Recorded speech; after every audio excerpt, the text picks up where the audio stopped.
In the world of chess, Magnus Carlsen has the unmatched brilliance of a true prodigy, a modern-day chess titan who has captivated the world with his astonishing strategic acumen and lightning-fast decision-making.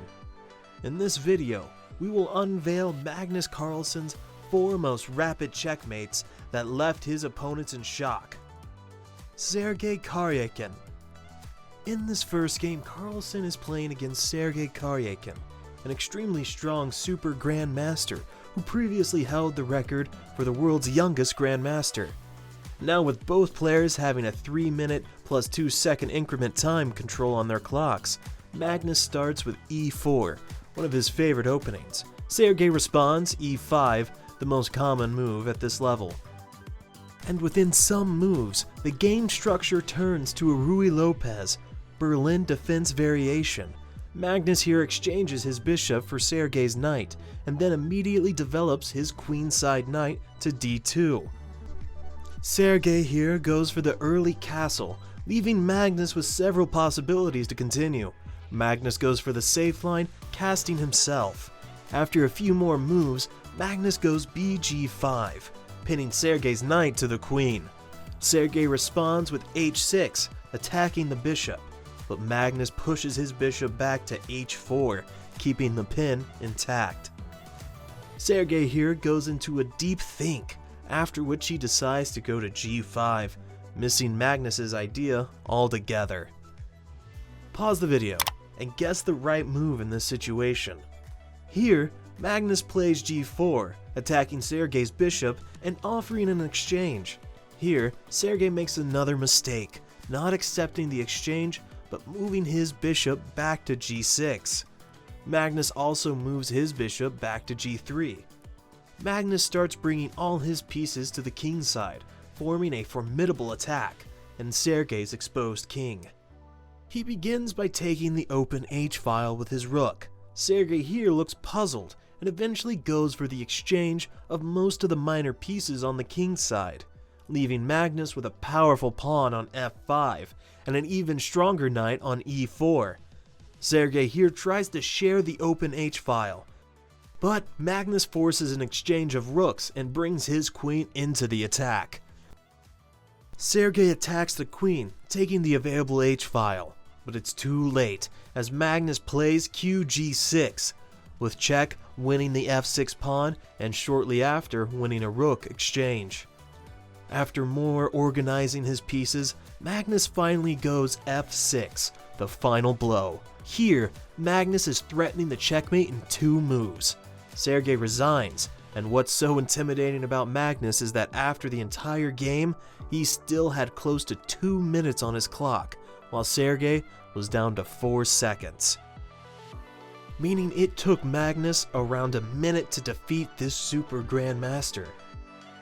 This, however, seems minuscule compared to his match against FM Espen Agdestein. Espen is not an average player. He is, in fact, a FIDE master, and if you think you can beat a FIDE master, think twice, because a FIDE master can probably beat you and me in the same way he was beaten by Carlsen. Here, Magnus again with the white pieces, going for g3, the king's fianchetto opening. Not a very common opening at this level. Agdestein here goes for d5, one of the most principled moves in the position. After some basic development, Magnus challenges the center with the move to e4. Both players opt for an early castle, after which Magnus immediately takes on d5 and goes c4, creating weakness in the center. Agdestein tries to defend his king by placing his dark-squared bishop on f8, but Magnus's knights are already lined up very nicely for a lethal attack. Here Agdestein goes h6, preventing any attacking ideas with bg5. Magnus simply replies with qf3, bringing his queen into the attack. Here Agdestein panics and makes a mistake that will lose him the game. He takes the knight on e4, exchanging a key defender and allowing Magnus to bring yet another piece into the attack. Magnus now goes rg4, threatening a lot of different tactical maneuvers that would end the game. Agdestein goes kh8, moving out of the pin, but Magnus still takes on g7 with his knight. Sacrificing his knight, moving his queen closer to the black ring. Agdestein defends their mate and won by playing rg8. And Magnus almost immediately goes to rg6, threatening both the queen and the h6 pawn. Here, Agdestein, after a short thought, tries to defend by placing his knight on f6. This, however, is a hopeless attempt, as Magnus instantly takes the pawn on h6 with his bishop.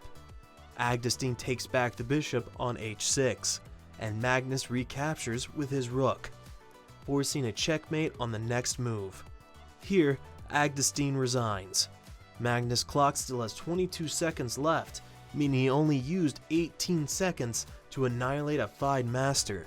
The next opponent of Magnus Carlsen is no chess master, but instead, he is the richest man alive. That's right, Magnus Carlsen beat Bill Gates, using only 12 seconds. Bill Gates. Gates may be very sharp when creating new software, but this is chess, and you are playing with the world's best player.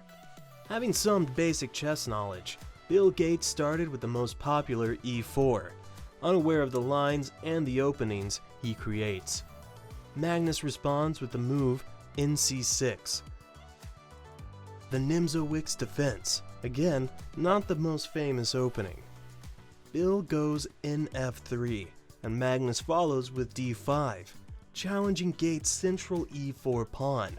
Here, Gates goes bd3, not the most principled move, and Magnus plays nf6, forcing the exchange of the central pawns and bringing his queen out to d5. Here, Gates goes for the logical nc3, attacking Magnus's queen. Magnus saves his queen by moving it to h5. Here, Gates seems to be a little confused about how to proceed and eventually decides to castle, which is not the best decision because most of Magnus's pieces are already eyeing Gates' kingside. Magnus goes bg4, hoping to exploit this pin shortly. Gates immediately goes h3, attacking the bishop, and here Magnus goes ne5, not defending his bishop, but bringing another piece into the attack. Here, Gates takes Magnus's bishop, and Magnus recaptures the pawn with his knight on f6. At this moment, White is now completely lost. Here, Gates makes his final blunder by taking the knight on e5, letting Magnus deliver checkmate on h2 with his queen. Magnus Carlsen defeated Bill Gates in only 9 moves, and it took him less than 12 seconds to make those moves. If you're liking this video so far, make sure to subscribe to the channel. Lars Monsen. The final game of Magnus for this video is with yet another famous personality, Lars Monsen, a famous explorer who also happens to be a pretty decent chess player. Magnus plays against with a 2-minute and 30-second handicap, meaning Magnus only has 30 seconds on his clock, while Monsen has 3 minutes on his clock. Magnus starts with a very natural e4, to which Monsen replies with c5. The Sicilian defense, one of the most complicated openings of the sport. Magnus follows through with the main line, going into the open Sicilian, and Monsen here chooses to go for the Lowenthal variation in the Sicilian. This variation is seldom played in high-level chess tournaments. Now with a6, Monsen goes into one of the rarer lines of the Lowenthal variation. The game goes on for a while. Monsen improves the position of his minor pieces, and then finally castles, which proved a fatal mistake. Magnus responds by launching a pawn storm toward Monsen's king. Monsen thinks for a while, and then brings his knight back to e8, to strengthen the defense to his king further.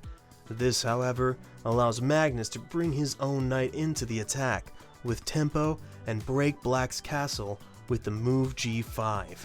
Monsen now offers an exchange of knights on e7, which Magnus accepts, and then Magnus takes the pawn on h6. Here, if Monsen took on h6, he would probably be losing almost instantly, as Magnus would now place his rook on the open g-file, and create a lot of problems for Monsen's extremely weak king. Keep that in mind. Monsen pushes his pawn to g6, but Magnus, after taking the semi-open g-file with his rook, goes for another pawn push on h5, threatening to break open Black's castle. Here, Monsen defends with rg8. And Magnus exchanges the pawns, weakening Monsen's kingside beyond repair.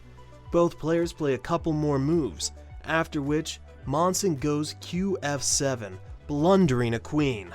Monsen accidentally drops the clock at this point, making Magnus lose a couple of seconds. Still, in the next few moves, Magnus manages to surround Monsen's king and deliver the final blow. These were just some of the fastest victories in Magnus Carlsen's career. It is evident that Magnus Carlsen is more than just a chess player. He is a true master of the game. So, the next time you sit down at the chessboard, just remember, you may be facing a formidable opponent, but you're not playing against Magnus Carlsen. Which checkmate did you find the most entertaining? Let us know in the comment section below, and make sure to like the video.